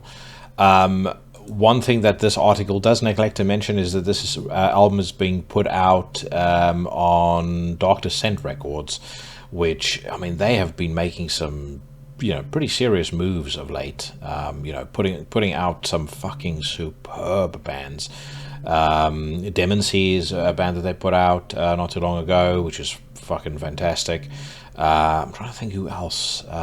They've just been a name that's been popping up a lot, especially as we've been doing the news rant. But yeah, that's very, very good. Kind of has it sort of has that dungeony death metal vibe, like a Grave Miasma or, band like that. But blended with, you know, some, you know, nasty black metal, violent black metal, just the way I like it. But it seems like these guys are also in a number of other bands. So 3 dudes from Canada. Yeah, man, things are fucking hotting up in Canada, that's for sure. When we spoke last week about that Beholder album, which, again, I strongly recommend you listen to if you haven't done yet. But, yeah, you've got the bassist, formerly of Dead of Winter and Nuclear Hammer, as well as a band called Morbid Ceremony. Then you've got the drummer, previously from a band called Horde of Worms and Twilight Hammer. And then you've got the vocalist and guitarist. He is currently in a band called Azothist, and he's also in a band called Sentient. So definitely something to watch out for, I reckon. But yeah, like the song very much. Definite thumbs up from me. Right, we move on. Voice putting out a new album. I tell you who should be putting out a new album as we talk about voices. But I think, unfortunately, from the conversations that I've been having with various folks in the band, I think we're going to be waiting a long time for that to happen. I know a couple of folks have moved away. David and Sam are busy with an Al Nathrak. It's a shame, though, because I thought that last Voices album was just absolutely incredible. And they haven't really made a misstep at all, in my opinion. London, of course, being one of the greatest albums potentially ever recorded. So yeah, it would be good to see them do something new, but don't hold your breath. Would be my advice if you're a Voices fan like me. Okay, next up we've got The Bleeding, who are releasing a brand new music video for the song Chemical Lobotomy. The track comes off their 2023 full-length album, Monocrator. Can't recall paying this much attention. The Bleeding always just sounded to me like a bit of a Cannibal Corpse tribute band, in which, you know, I kind of just wrote them off as that and moved on. I do like the album The Bleeding very much. Just as a side note. And I noticed the other day that Jack Owen, formerly of Cannibal Corpse, was commenting saying that it is his favorite Cannibal Corpse album. So it certainly was mine. I'd say up into The Wretched Spawn. The Wretched Spawn topped that record for me. But enough chatter. Let's hear what Chemical Lobotomy sounds like.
Well, they're definitely not a Cannibal Corpse tribute band. That breakdown, fuck me, that was nasty. Really good. Like the production. Those really fast vocals in the verse, they don't always work for me, and I was kind of dithering between whether I was digging them or not. But what I do like are those double tracks. You know, it almost takes the place of gang vocals, the way that they're deploying it here. And then when that breakdown kicks in, you know, the song just goes to a whole different level. Excellent stuff. Very, very good. I tell you what is also fucking cool. I checked out just randomly yesterday a Morbid Saint album called, and I need to remind myself of the name. Fuck the name. Let me just tell you the song I checked out, and maybe we'll give it a quick listen now. It's called Thrasherholic, and it is fucking fantastic. It's one of those that I've not paid a huge amount of attention to Morbid Saint, but this came up. I'd finished listening to a bunch of stuff on Spotify, and this was just, when they start randomly playing stuff that they think you might like. They sure as shit know me very well, because I fucking love this. So give this a quick listen.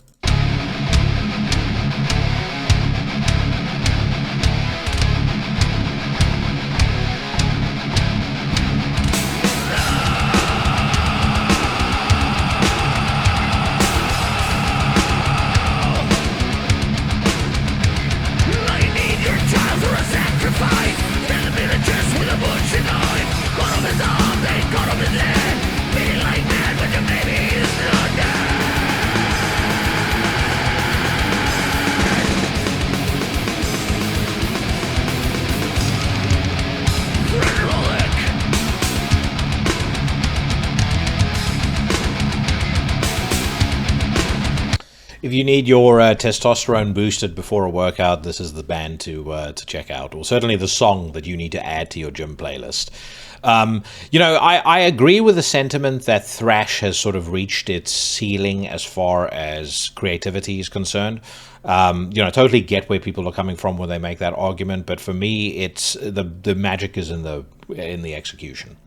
There are a lot of bands that'll do exactly the same style in that scene. There's just some of them that make you believe it, they make you feel it, and others just don't. But Morbid Saint most certainly are in the former camp, and I would now argue that the Bleeding is as well. All right, Rivers of Nile have dropped a brand new single. It's called Criminals, which I would assume is autobiographical based on what they were for releasing that trash that they put out as their previous record.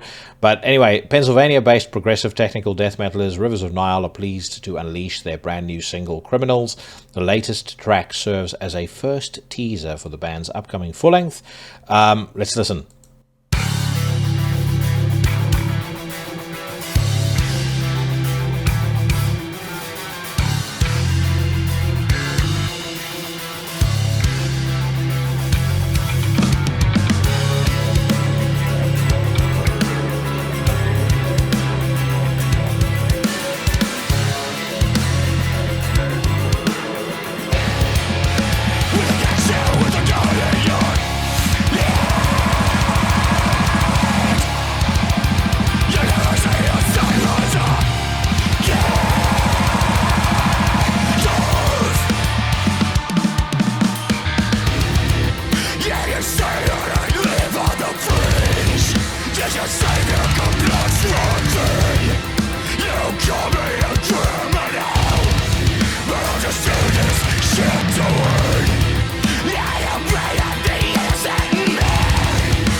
Vocalist, bassist Adam Biggs comments, our newest single, Criminals, is by far the most aggressive track, one of the most aggressive tracks we've released in quite some time. No shit. And displays displays the power of the new lineup at a full 10 out of 10. Lyrically, the song is a meditation on the nature of crime, punishment, and the delicate balance of power therein. So show up for the shredding, stay for the contemplation of truth and justice. I will say this, that is way better than anything I've heard by this band since 2015. I really, really liked Monarchy, which was their 2015 album. I thought their debut was alright, The Conscious Heat of Light, but Monarchy to me was superb. And I had really expected this band to move on to bigger and better things, and then they released Where Owls Know My Name, which was just a fucking complete and utter let down of the worst kind. And then I thought, okay, maybe it's just a blip. Maybe they're going to come back and surprise me. And they released The Work, which was just a complete pile of shit. So it seems like they have learned their lesson. I certainly hope so, because this is a long step better than that nonsense.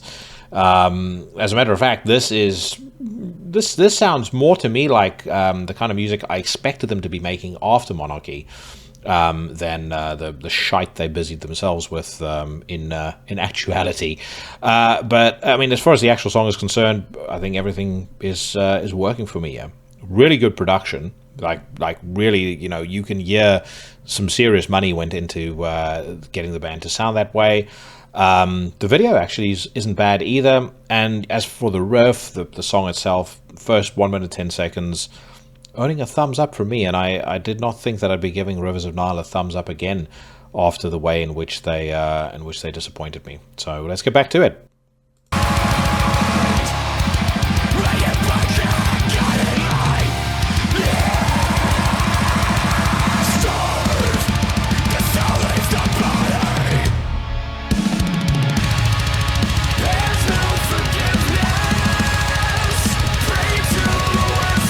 Just when I thought they had fucking salvaged themselves, yeah, that shit kicks in. I like clean vocals. I was about to say I don't mind clean vocals, but I like clean vocals when they're deployed correctly. They're great. But that is some pop music shit that we just heard there. I mean, let's go back to it and hear how it all sort of plays out, because I did stop it basically after about 3 seconds, but. Still, I fucking hate when bands do this.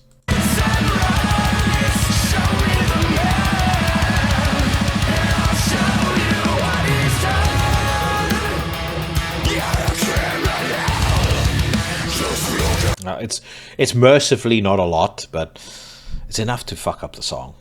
So I take back my thumbs up. It gets an okay from me. It's okay tier. I have not seen this, by the way. I'm going to move on. I've not seen a headline talking about this yet, so I'm just going to go straight into this myself. Last year, when the Cavalera brothers, I should say, announced that they were going to be re-recording Morbid Visions and Bestial Devastation, I was heard on this news rant to question whether it was necessary and whether they could recreate the magic. And of course, I ate my words because those re-recordings were superb. I then mused that we might hear at some point a re-recording of Schizophrenia. Those predictions have now come to pass. And Cavalera have released the first single off of the Schizophrenia re-recording. The single that they've chosen to release is Escape to the Void. I'm not going to bother even, saving any, or saving my opinion for after we've heard the song. But this is the perfect antidote to the fucking nonsense we just heard. Rivers of Nile, the shite direction that they just took this very promising song down. So yeah, this is the way shit should be done.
That is beyond top notch. I mean, I think you could have made the argument that maybe Schizophrenia had even less, or there was even less cause to re-record it, but it doesn't matter, because if they have done this well with the Schizophrenia re-recording, I'm now fully on board for a Beneath the Remains re-recording as well. That is fucking excellent. We're going to get back to the vocals in just a second, but just the production, the performances, Igor sounds absolutely fucking superb. Just everything about this is off the charts. Like I said, they did a great job with those previous 2 re-recordings, but this is just on another level altogether.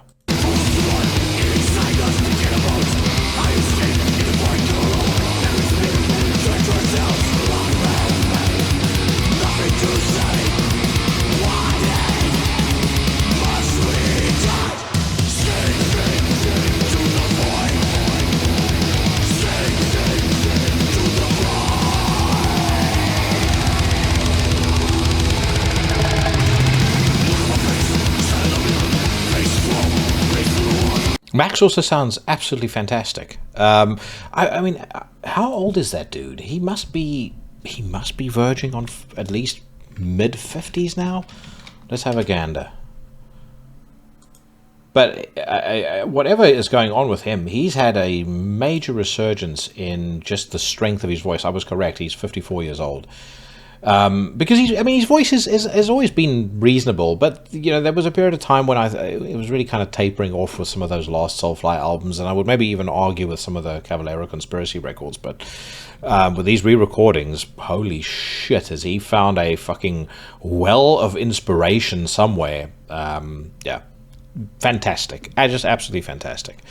So here's what I want you guys to do. If you are going to not re-record, if you're going to pre-order this re-recording, make sure that you mention that Igor, or maybe even Max, needs to come on the podcast. But Igor is a guy I would love to get on most. I did send a groveling message to my contact over at Nuclear Blast, but I have not heard anything back yet.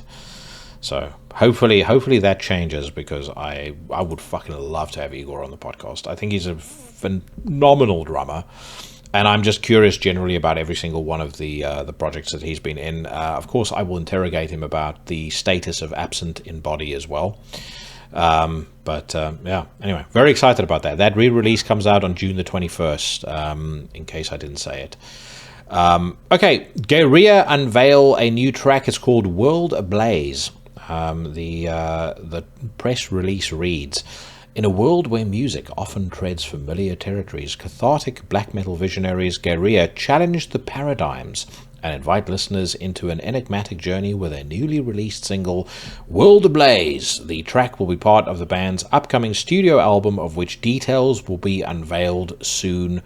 Let's listen.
I am very, very excited about seeing these guys at Fortress, and actually of the conversation that I'm going to have on stage with a member.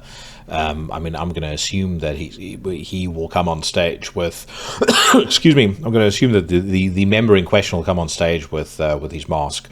By the way, If you have any questions that you want me to ask anybody from Gaerea, then let me know in the comments or drop me a line on the socials. It's going to be interesting doing a conversation on stage or hosting that conversation on stage. I mean, I'm sure it'll be fine, but it is something quite new for me. So we'll see how that goes. Back to the song. Illusions Void points out in the comments below, shit's still good, but they lost a bit of impact because of the vocalist change. I don't think I agree with that. I like the vocals. This, of course, is Guillermo Henriquez, who is also involved in a bunch of other stuff, video production, etc. And, you know, it kind of seems to have been the one of the driving forces in the band, certainly for the last couple of years. He's now taken over on vocals. I think his voice sounds great. I think the song sounds great. I think that the thing I'm finding very interesting about this band is I said this when I had the member on around the time that Mirage was released. This band to me have the same energy as Behemoth did back when I met Nurgle years and years ago. Right when that band was when Behemoth was on the cusp of, you know, breaking big and becoming as renowned worldwide as they are now. I definitely feel like Gaerea is going in the exact same direction. So what's interesting for me is the journey that they're taking, and equally, and this may be one of the lines of questioning that I take on when I'm interviewing them on stage. What does it feel like being in that? I wouldn't call it a storm, but what does it feel being, you know, somebody who's sat in the driver's seat in that on that journey, right? Do you feel like there's a degree of pressure from the outside world to deliver certain style or certain sound? You know, do you feel more pressure to do things to maintain that momentum, or you just stick with your instincts? Because I don't think it's a very straightforward answer, that question. I actually think no matter what anybody says, I think it must be in the back of your mind. Like, you know, we've released Mirage. Prior to that, we released Limbo. Both of them did extremely well. There's this constant buildup of momentum. So do we repeat ourselves, or do we do something that's quite different? This song isn't radically different, but it's certainly a departure from Mirage, without a doubt. It's not a departure that I don't welcome, though. But it's always a gamble if you're going to change anything about the formula that's worked for you up until that point. That's always a gamble, and I'm curious to know what that's like managing that internally. Let's get back to it, folks.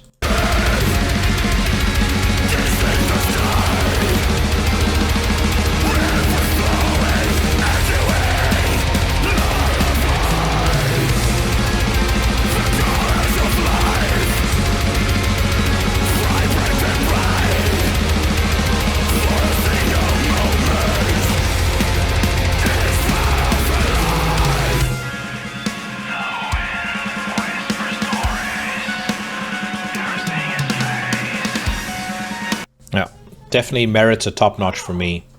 So one thing that was not mentioned thus far on metalstorm.net that I definitely wanted us to cover, 1349 have put out a new single. It's called Ash of Ages, and it is going to be included on their forthcoming album.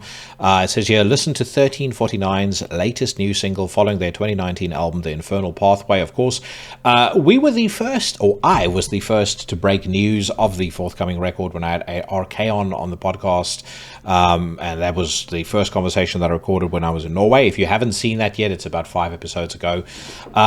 Rumor has it that it ruffled some feathers, us talking openly about the album.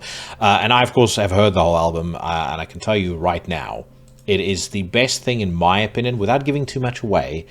It's the best thing they've put out since Beyond the Apocalypse, without a doubt. Beyond the Apocalypse, Year 24 was my favorite 1349 album.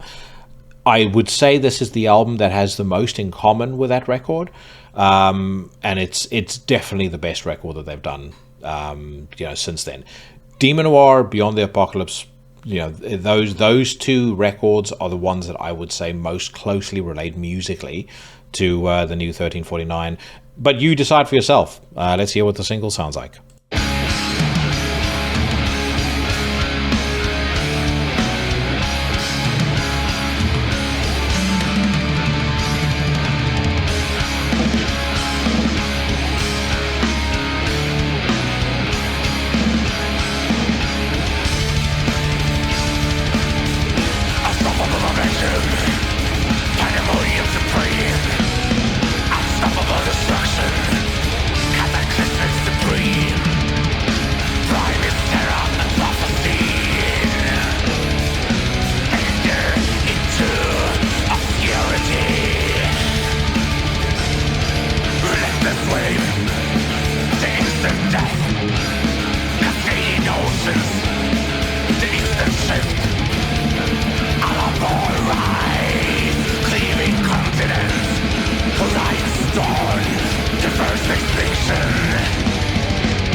That riff is so unmistakably Norwegian. I mean, you could, if you were half deaf and you had to pick it out of a lineup, if you'd only ever heard 3 Norwegian black metal bands in your entire life, and they said, where does this come from, or what country is the person based in who wrote this riff?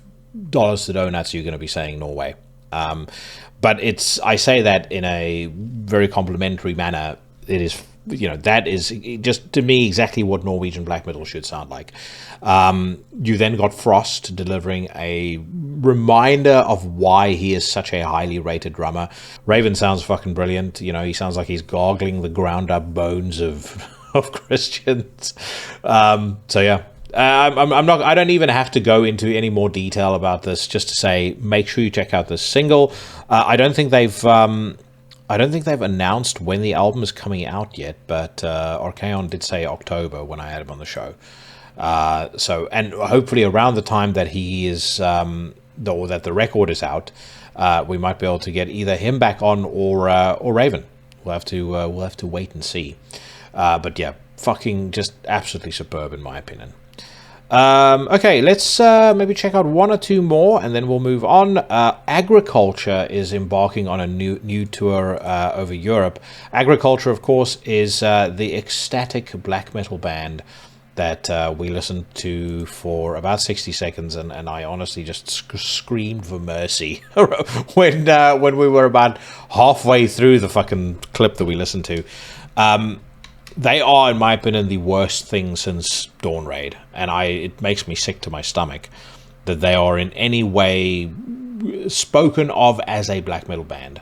It's just, there should be no such thing as ecstatic black metal, period.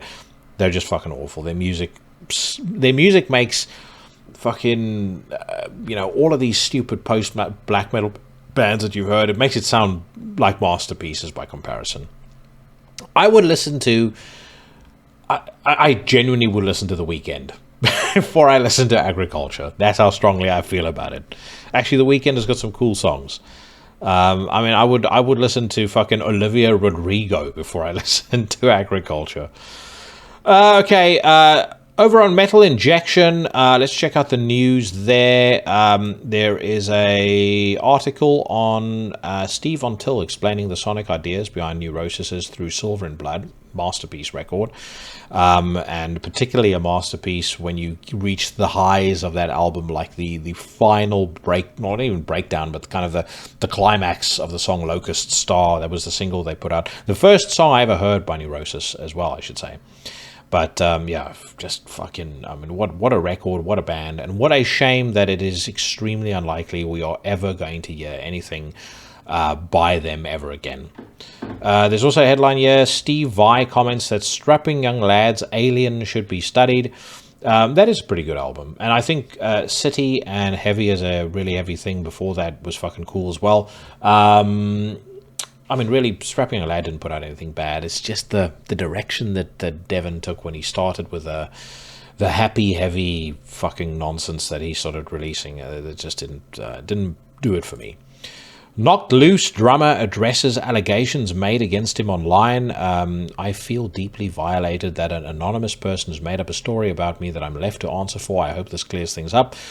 That's interesting. It says here, Knocked Loose drummer Kevin Kane is standing up to anonymous allegations made against him on Reddit. According to the accuser, Kane and themselves engaged in a consensual sexual relationship in 2021. The accuser claims that alcohol was involved, the sex unprotected, and that they ultimately ended up with an STD. Kane denies all claims and provided a photo of his health record. Hi, it's been brought to my attention that a story about me is floating around on Reddit and Twitter, wrote Kane in his post. I would like to set things straight, as this is not an experience that I had. An anonymous person claimed that we met at a show in 2021 and we subsequently had sex in a hotel room, and they left pregnant and having contracted STDs. The first show we played in 2021 was in August. I was in a committed relationship starting in May of that year. I've never been unfaithful to her. There were no sexual partners other than her. This anonymous person also claimed that they spoke to my girlfriend at the time and let her know that she was cheated on. Coincidentally, my ex and I are very close and just spent the last 2 days together in Nashville. No one reached out and had a conversation with my ex-girlfriend. That was confirmed by her. To wrap this up, I also have my personal medical results from a general checkup I had dating back to April of 2024. I do not have any sexually transmitted diseases. I'm posting here for clarity. Fucking poor guy. Having to go to lengths like that to clear his name just because of some fuckface, sat most likely in their basement, making up stories, making up bullshit about them on Reddit. And the sad thing is, I think that, with where AI, generative AI is going, and the ability for generative AI to recreate people's voices and stuff like that, I think we've seen the tip of the iceberg as far as misinformation is concerned.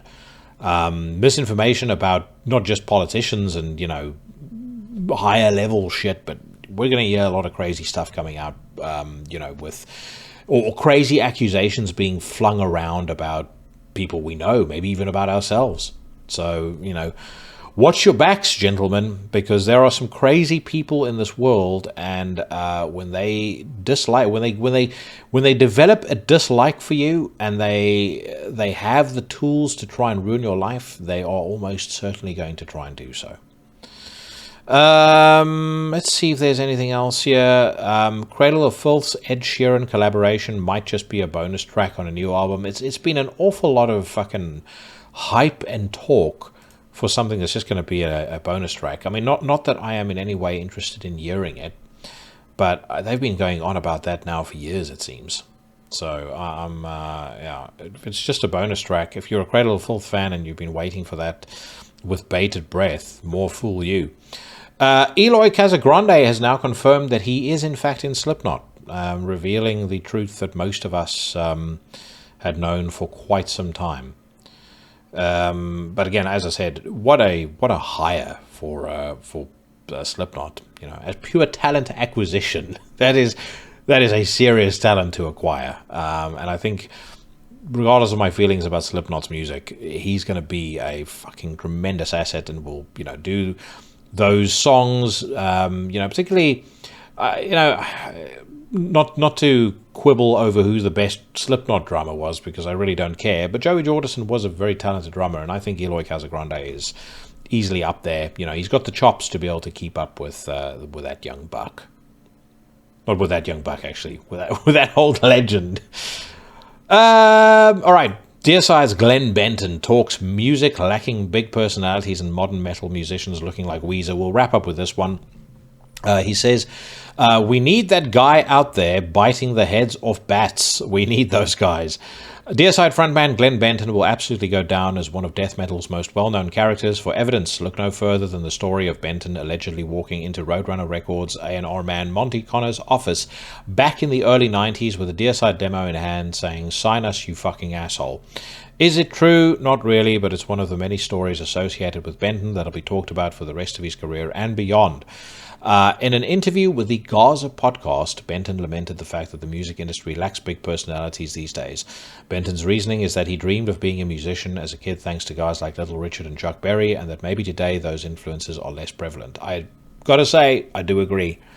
We talk an awful lot about bands that are putting out great music. I mean, there's a lot of bands putting out incredible music at the moment. However, I do think there's an argument to be made to say that in order for you to go to that next stage, like from being somebody whose name is attached to a record that is going to be liked by a select few people, is probably going to be something that's in a few folks' rotation for a period of time, and then they move on to the next thing, to somebody who's a legend and who will be remembered long after they're gone, i.e. Glenn Benton, David Vincent.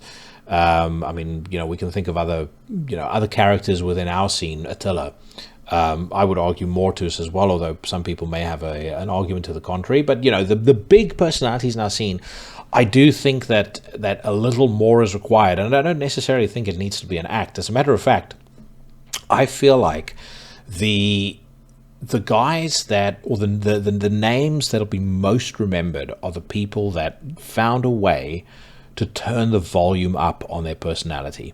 So whatever was there before, they were able to just dial that up. David Vincent didn't actively come out and admit it, but he strikes me as a relatively conservative dude. And all the way back to the beginnings of Morbid Angel, when you see his old interviews, there was kind of this, I struggle to find the word, but authoritarian is the word I'm going to go with, a vibe about him that he exuded, but he delivered it in such a way that you just bought into the character, you bought into what he was presenting you with. Glenn Benton, was somebody that almost sort of winked at the camera as he was talking the most extraordinary amount of shit. But like I said earlier, when I was young, you would watch him, whether on a photo or interview or whatever the case may be, and, he looked like a fucking scary dude. He looked like every single thing he was saying, he absolutely 100% believed. Attila, I've met, off stage and away from the craziness that he unleashes on stage. But again, when you do get to know him, what you see on stage is an expression of part of his personality. He is an eccentric, quirky dude with, probably a love for some dark shit. And once again, he's found a way to dial up the volume, dial up the intensity of his personality and how that's expressed. And you guys will have picked this up from myriad interviews that I've had, particularly in the last year or so. I find performance and what gets people over with an audience, and what helps elevate people to that level. I find that particularly interesting. And as I said, my theory right now is exactly as I just shared now. People, the audience, fans, they will gravitate towards authenticity. You can't show them something that's a total departure from who you are, because I think they'll sniff that out. If it's not authentic to you, they're gonna sniff it out and they're gonna reject it. But if you show them, if you show them a side of yourself that maybe is dormant or maybe is there, but it's amplified. That's the kind of thing that makes people like you and I leave a gig and go, holy fuck, I've never seen anything like that in my life. That's the kind of thing where, you see somebody do something on stage and say something on stage or just act in a certain way on stage where when you're there, you almost want to grab everybody around you and go, fuck me, like, can you believe how lucky we are to be experiencing this? It's the sort of thing you tell everybody about for years and years on end. Again, I've got loads of stories like that I've spoken about on this podcast before. Jason Mendonça, going, when we hear you, he hears you, stuff like that. It's just, those are the little touches, the little 1%ers that take you from an also ran to a legend amongst legends. That's just my 2 cents. But no doubt it will be something that we continue to discuss on future episodes of Into the Necrosphere. So on that note, I'm going to wrap up the news rant for this week. Thus wraps up another episode of Into the Necrosphere. I hope that you all enjoyed that. I want to say thank you very much to everybody who's listened until the very end. I want to say a big thank you to DG for Misthyrming, and I want to say that I will be back next week with Cylinders of Dimmuborger, a epic conversation. I don't give a fuck whether you have denounced that band or whether you are the band's biggest fan. You are going to love that chat, so make sure you don't miss it. I'm in Munich this week, so expect plenty of footage of the Munich High-End Hi-Fi show to surface on my Instagram. I am about 3 degrees Fahrenheit from getting my pulled pork off of the Traeger. So I am going to wish you guys all a fucking fantastic week, a great day, whatever it is you're doing, wherever it is that you are, stay safe, stay healthy, and I'll see you bad motherfuckers again next week.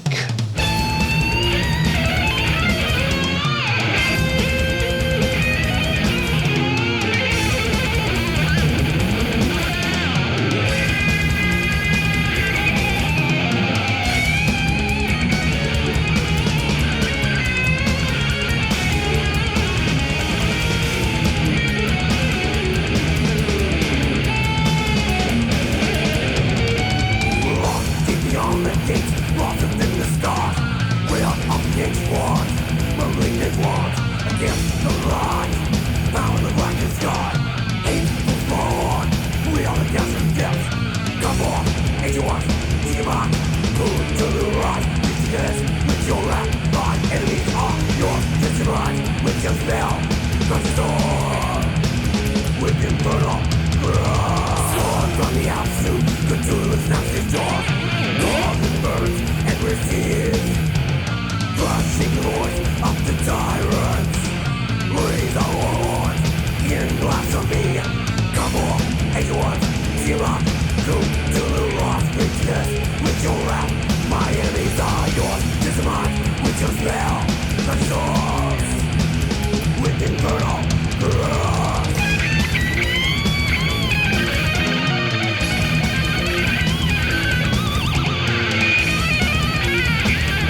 With Inferno